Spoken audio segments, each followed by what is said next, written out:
Stella quietly returned to the house about 30 minutes after she left. The house was unusually quiet. She quietly walked to Tunde's room when she couldn't find him in the 2 living rooms. She opened the door and got the greatest shock of her life. Stella almost collapsed out of shock at the sight of what she saw. Akola moved his wife and daughter to live with him in Ibadan, while he put up his Lagos apartment for rent. After the couple relocated to Ibadan, life continued. Tunde had returned to his mother in the village, waiting to be admitted into the university. He was so happy that his brother and wife didn't press charges against him. He thought he had escaped, but he was wrong. Despite the counseling session, Stella found it very hard to move on. Every now and then, she would remember the ugly scene, look at her baby, and weep bitterly. She woke up most times in the middle of the night just to cry. Her husband, Akola, tried everything within his power to make her put the past behind. Stella also tried, but she couldn't. She began to keep malice with her husband. She blamed him for not being man enough to stand up for her and her daughter, but rather taking sides with his family. What kind of a man are you? Why would you not let your brother pay for what he did to our daughter? Our daughter and I should be your number one priority, she yelled one night when she woke up to cry as usual. Honey, I thought we talked about this already. My hands are tied. If I try it, it will be me against the entire family members, including the extended ones. Please, don't do this to us, Akola begged his wife. It has been over 6 months since the incident. Please, let's forget about it and move on, he added, almost crying. I am sorry, but I cannot keep pretending to be okay when I am not. I cannot forget it even in 10 years to come, Stella replied as she walked out of the room with Eboluwa. They spent the rest of the night in the guest room. Akola's marriage to Stella completely lost its peace. They began to live like strangers in the house. Stella stopped making food for her husband and she moved her things and that of Eboluwa to the guest room. Every day, she would hold Eboluwa to herself and cry after her husband has left for work. I feel like a bad mother, not being able to protect you, she would say as she cried bitterly. They continued to live like strangers. Akola ignored her, hoping that she would come around. He noticed that she made some strange calls every now and then in the house, but he didn't think much of it. Then one day, he returned from work to an empty house. Stella and Eboluwa were gone. She left him a note on the table and it read, "Don't bother to look for us. By the time you get this letter, I will be on my way out of the country with my baby. I will be back to deal with Tunde in due time. But for now, I need my sanity." Akola was visibly shaking as he read the letter. He couldn't imagine his life without his wife and daughter. He called her line severally, even though he knew it wouldn't go through. As expected, the line was unreachable. Very early the next day, which was a Saturday, he went to Pa David's, Stella's uncle's house. Pa David was the one who gave Stella out to him in marriage since her parents were late. I returned home last night to meet an empty house. My wife and daughter are gone, he explained to Pa David, almost in tears. Stella sent me a message last night that she was traveling out of the country. I thought you both planned it, Pa David answered him, looking very surprised. Akola left his house, looking very sad and devastated. He drove straight to Iseyin, his hometown, to see his mother. He narrated all that had happened to her when he got there. "Mommy, I didn't get today arrested because of the love and respect I have for you as my mother. That singular act has cost me my marriage. I will never forgive myself for being so stupid. And as for Tunde, he ceases to be my brother from this moment. I don't want to have anything to do with him anymore," he roared in anger. His mother tried to calm him down, but he refused to listen. He stormed out of the house and returned to the city immediately. He became a shadow of himself from that day. Every day, when he closed from work, instead of going home, he went straight to the beer parlor, where he drank himself to stupor.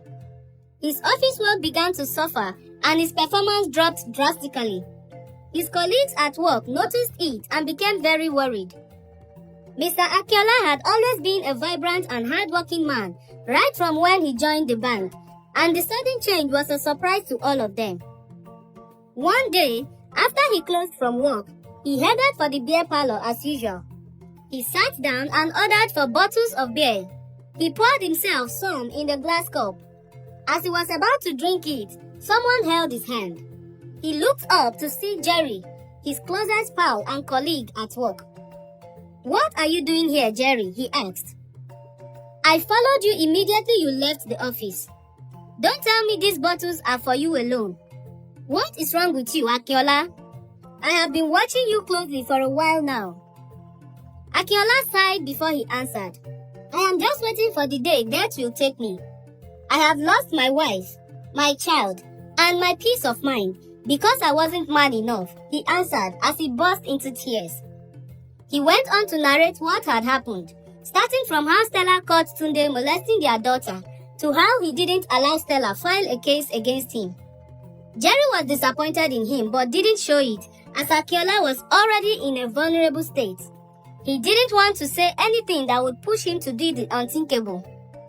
"It's okay, my guy. Please, put yourself together. Life goes on, and you need to sit up before the management begins to notice it. Your mood is beginning to affect your work," he added. After several minutes, Jerry was able to convince Akola to stop drinking as it was too dangerous for his health. Akola left the beer parlor with Jerry. He got home, sat on the floor in his bedroom, and cried his eyes out. He really missed Eboluwa and his wife, and at that point, he was willing to do anything at all to bring them back. Tunde, on the other hand, eventually gained admission into the university to study economics, and he left for school. On the eve of the day he was to leave, his mother called him into her room and had a discussion with him. "Baba Tunde, my son, I thank God for letting you succeed and gaining admission this time. Please, as you go, remember the son of whom you are. Do not keep bad friends and be in your best behavior. That nonsense you did with your brother's baby, do not ever try it again. You were lucky you were not arrested. You might not be lucky next time. So please, don't ever do it again," she warned him. Tunde thanked his mother and promised to be a good boy. Then he left for school.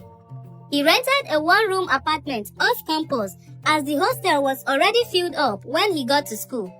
He settled in quickly and everything was going on smoothly. His mother was the one paying his school fee and giving him money for upkeep from the monthly allowance Akola sent to her.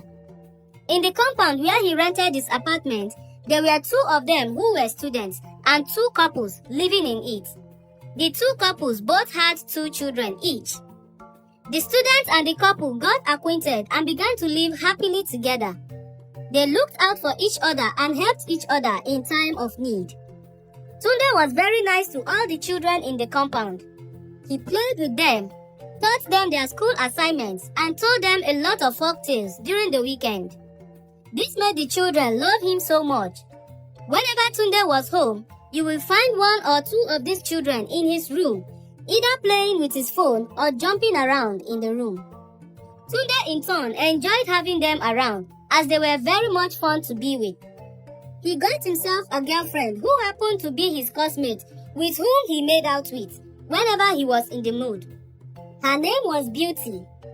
Beauty was indeed a beauty to behold. She was the most beautiful girl in the class. Tunde had asked her out playfully, but to his surprise, she agreed to be his girlfriend. He noticed that whenever he made out with her, he didn't enjoy it at all. Initially, he ignored it, hoping that he would begin to enjoy it at some point, but it wasn't working. He felt like he was being forced to do it against his wish. He began to avoid Beauty and she wondered why. Sometimes, when she visited him and asked him to make love to her, he would give her a million reasons why he couldn't do it at that time. He didn't know how to tell her that he wasn't enjoying the act with her. He continued to lie to her just to avoid sleeping with her. One of the tenants' youngest child was 2 years old and her mother was heavily pregnant for their third child. Her labor started in the middle of the night on a Saturday and her husband had to rush her to the hospital. Since the children were used to Tunde, he decided to leave them with him. The oldest child was Paul, a 6-year-old boy, and his sister, a 2-year-old. Her name was Amanda. Tunde gladly opened his door and received the children.